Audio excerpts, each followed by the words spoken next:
बिस्मिल्लाहिर्रहमानिर्रहीम। अस्सलाम वालेकुम। यस स्टूडेंट्स, उम्मीद है आप सब लोग खैरियत से होंगे। तो लास्ट टाइम हमने अप्रॉक्सीमेट एनालिसिस कवर कर लिया था। आज हम करने जा रहे हैं अल्टीमेट एनालिसिस। ठीक है, कोयला जो है हमारा कोल, उसका अल्टीमेट एनालिसिस किस तरह से करते हैं। अल्टीमेट एनालिसिस में सबसे पहले ये देखते हैं कि कौन कौन सी चीज़ें मैयर की जाती हैं। Ultimate analysis indicates the various elemental chemical constituents such as carbon, hydrogen, oxygen and sulphur. तो अल्टीमेट एनालिसिस में हम कार्बन मेजर करते हैं, हाइड्रोजन, सल्फ़र और ऑक्सीजन वगैरह को मेजर करते हैं। जो एलिमेंट जो कॉन्स्टिट्यूएंट्स हैं, केमिकल कॉन्स्टिट्यूएंट्स, उनको हम मेजर करते हैं। It is useful in determining the quantity of air required for combustion. हाँ, ये की क्यों जाती है अल्टीमेट एनालिसिस। अल्टीमेट एनालिसिस का एडवांटेज ये है, या करने का मकसद ये होता है कि हमें क्वांटिटी ऑफ एयर रिक्वायर्ड बताएगा। जो हमने थ्योरेटिकल एयर और एक्सेस एयर हमने पीछे पढ़ी थी, तो ये बताएगा कि कितनी हमारी थ्योरेटिकल एयर रिक्वायर्ड होगी इतने कोल को बर्न करने के लिए। ठीक है, and volume and composition of combustion gases. जो कंबस्शन गैसेस हैं उनका वॉल्यूम क्या होगा और उनकी कंपोजिशन क्या होगी। कार्बन डाइऑक्साइड रिमूव होगी, कार्बन मोनोऑक्साइड रिमूव होगी। इसी तरह कंबस्शन के बाद कौन सी गैसेस रिमूव होगी, उनकी कंपोजिशन क्या होगी और उनके वॉल्यूम क्या होगा। ये सारी चीज़ें हमें अल्टीमेट एनालिसिस से पता चलती हैं। The information is required for calculation of flame temperature and flu duct design.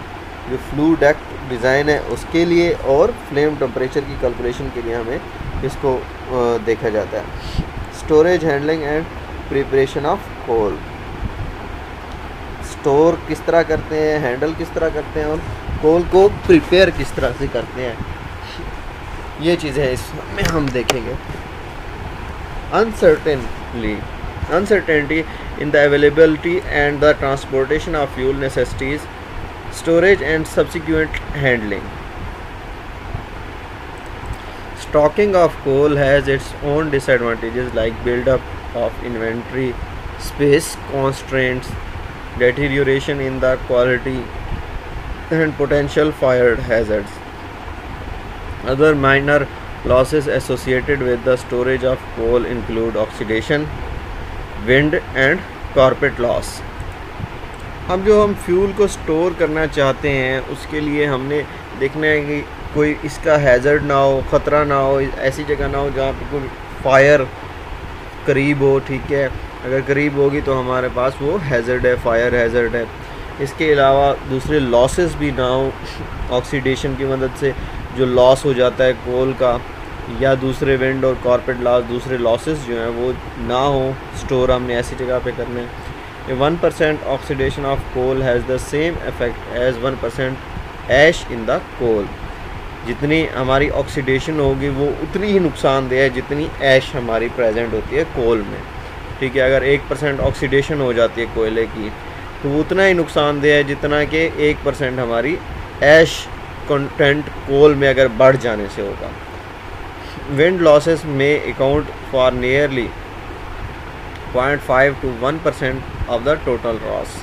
Total loss का कितना होता है विंड लॉस? 0.5 से 1%। The main goal of the good coal storage is to minimise carpet loss and the loss due to spontaneous combustion. तो basic मकसद क्या होता है हमारा कोल को अच्छा स्टोर करने का, अच्छे तरीके से स्टोर करने का? वो ये होता है कि कार्पेट लॉस कम से कम हो और स्पॉन्टेनियस कंबस्शन लॉस भी सबसे कम हो। कार्पेट लॉस क्या होता है? कार्पेट लॉस बेसिकली ये होता है कि जब कोयले को जहाँ पे स्टोर किया जाता है, इर्द गिर्द की मट्टी या जहाँ पे रखा जाता है कोयले को, वो सॉइल, वो ज़मीन की मट्टी कोयले को लग जाती है, जिसकी वजह से कोयले का लॉस हो जाता है, कोल का हमें लॉस हो जाता है। वो ज़ाहिर सी बात है, वो मट्टी जो है ना वो आगे कंबस्शन में फिर नुकसान देती है।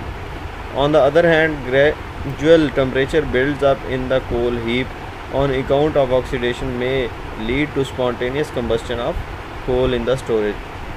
स्पॉन्टेनियस कंबस्शन हो सकती है कोल की जहाँ पे स्टोर किया गया है, जहाँ पे स्टोर किया गया है वहाँ पे स्पॉन्टेनियस कंबस्शन भी हो सकती है अगर हमने उसको टेम्परेचर ग्रेजुअली उसका इंक्रीज़ करता रहा। जहाँ पे हमने स्टोर किया हुआ है वहाँ पे कोई हीट सोर्स या सूरज की लाइट बार बार पड़ रही है, उसके अंदर स्टोर होता जा रहा है, टेम्परेचर बढ़ता जा रहा है, तो एक वक्त आएगा जब वो जो है हमारा कोला वो बर्न होना स्टार्ट कर देगा, तो स्पॉन्टेनियस कंबस्टन हो जाएगी। The measure that would help in reducing the carpet loss are the following. Carpet loss से किस तरह बचा जा सकता है? Preparing a hard ground for coal to be stacked. आपको पता है, अभी बताया कि ग्राउंड की मट्टी जो है कोयले में अगर शामिल हो जाए तो ग्राउंड क्या होना चाहिए? अगर हम ग्राउंड को हार्ड बना दें तो ग्राउंड पे मट्टी जो है वो कोयले के साथ मिक्सअप नहीं होगी। Preparing a standard storage base out of concrete and brick. ठीक है, कंक्रीट के बने हुए हमारे पास स्टोरेज टैंक या स्टोरेज टाइप्स मौजूद होने चाहिए, ताकि इर्द गिर्द की जो हवा में मट्टी है वो भी वहाँ तक ना पहुँच सके। In the process industry modes of coal handling range from manual to conveyor system. Manually भी उसको हम जो है ना एक जगह से दूसरी जगह से पहुंचाते हैं, और कन्वेयर बेल्ट्स वगैरह की मदद से भी हम इसको एक जगह से दूसरी जगह पहुंचाते हैं। It would be advisable to minimise the handling of coal so that further generation of fines and segregation effects are reduced. ये हमें चाहिए कि हम क्या करें, हैंडलिंग कॉस्ट को, हैंडलिंग ऑफ कोल को मिनिमम करें, ताकि जो फाइन है या सेग्रीगेशन कहते हैं अलग-अलग करना, अलग-अलग कोयले को दूसरी चीज़ों से अलग करने का हमें एफर्ट जो है वो ना करनी पड़े। प्रिपरेशन ऑफ कोल।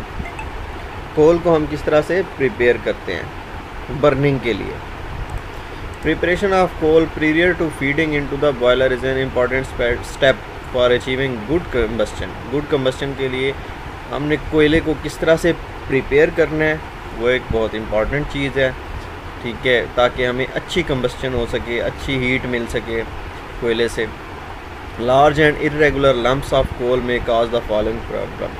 अब कोई कोयले का साइज़ बड़ा है, कोई छोटा है, तो हमारे लिए वो मुख्तलिफ प्रॉब्लम काज कर सकता है। कौन कौन सी? Poor combustion conditions and inadequate furnace temperature. Combustion condition कम हो जाएंगी, पुअर हो जाएंगी, वीक हो जाएंगी, और जो फर्नेस का टेम्परेचर है वो बराबर नहीं पहुंचेगा तमाम कोयले तक, कहीं पे ज़्यादा पहुंच जाएगा, कहीं पे कम। Higher excess air resulting in higher stack loss. हमें ज़्यादा एक्सेस एयर देनी पड़ेगी। थ्योरेटिकल एयर आपको बताया था, वो एयर जो कंप्लीट कंबस्टन के लिए रिक्वायर्ड हो, उससे हमें ज़्यादा एयर देनी पड़ेगी। अगर ज़्यादा एयर दे रहे हैं तो ज़ाहिर सी बात है हमारी एनर्जी ज़्यादा लगेगी। कंप्रेसर है या जो भी चीज़ एयर हमें प्रोवाइड कर रही है फर्नेस में, उसको हमें हायर एनर्जी देनी पड़ेगी, तो वो भी हमारा लॉस है। इंक्रीज़ ऑफ अनबर्nt इन द ऐश। जो ऐश है उसके अंदर अनबर्nt कोयला जो है वो ज़्यादा रह जाएगा अगर साइज़ एक जैसा नहीं है कोयले का। लो थर्मल एफिशिएंसी भी कम हो जाएगी। तो साइज़ अगर एक जैसा ना हो तो उसकी वजह से ये हमारे लिए नुकसान है। इंशाल्लाह आज तक के लिए काफ़ी है। नेक्स्ट टाइम हम देखेंगे कि साइजिंग ऑफ कोल किस तरह करते हैं। इसमें से अगर कोई क्वेश्चन हो तो आप मुझसे पूछ सकते हैं। Thank you for watching. अल्लाह हाफिज़।